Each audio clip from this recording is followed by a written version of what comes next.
You have now entered Planet Frost.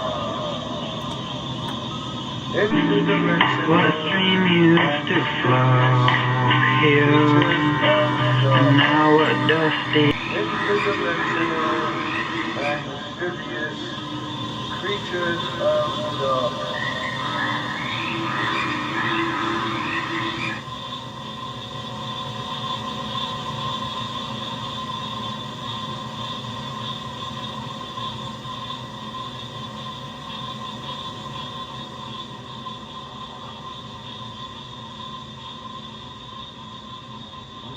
because each one has a call particular to its species. Can you give me some idea of what these frog calls sound like?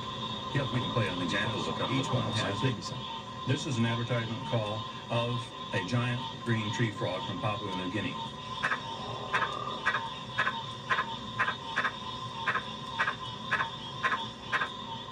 The advertisement call advertises the identity of the animal. Frogs will sit around doing this in the pond where they do their mating or up in trees or wherever they happen to be, and it's the male frog that does it.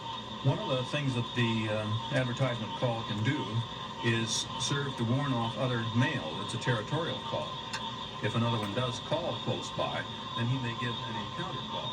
You'll hear a series of calls from a great tree frog, followed by a chirping call of the same species made by another one who thought he was a little bit too close.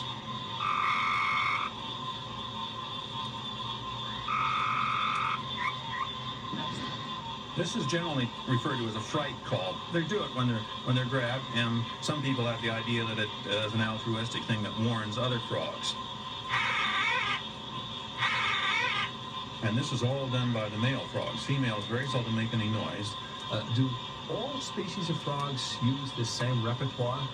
No, some species don't have any calls at all. I see. Are frog sounds very loud? They can be extremely loud. A little spring peeper can be heard close to a half-mile away. And is the loudness necessarily a measure of the size of the animal? The pitch is more a measure of the size of the animal. A bullfrog is much lower than a little tiny peeper. Can you identify which species is making which kind of call when you hear it in the wild?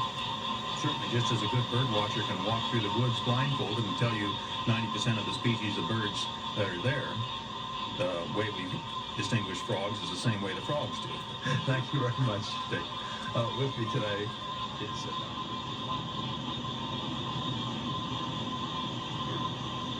You have now entered Planet Frost.